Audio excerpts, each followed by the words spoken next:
আজকে নিউজ দেখলাম একটা, আমার এক ভাই শেয়ার করেছে হোয়াটসঅ্যাপে আমাকে। সকালে দেখার পর থেকে আমার গাটা গিনগিন করছে এখন পর্যন্ত।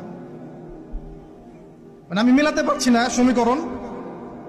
আর এই যখনই পড়তে বসছি বা আমল করতে যাচ্ছি, নামাজে দাঁড়াচ্ছি, ওই নিউজটাই মাথার মধ্যে বারবার ঘুরপাক খাচ্ছে।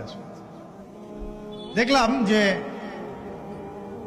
দীর্ঘকাল পর্যন্ত, একটা দীর্ঘ সময় পর্যন্ত একজন বাবা তার মেয়ের সাথে জেনা করে যাচ্ছে এবং সে হাতে নাতে আজকে ধরা পড়েছে।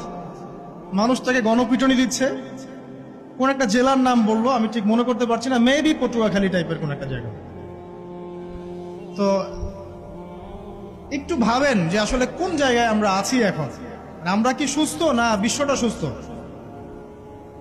একজন বাবা কিভাবে একজন মেয়ের সাথে, যুবতী মেয়ের সাথে একটা লম্বা সময় পর্যন্ত শারীরিক সম্পর্ক মেনটেন করতে পারে?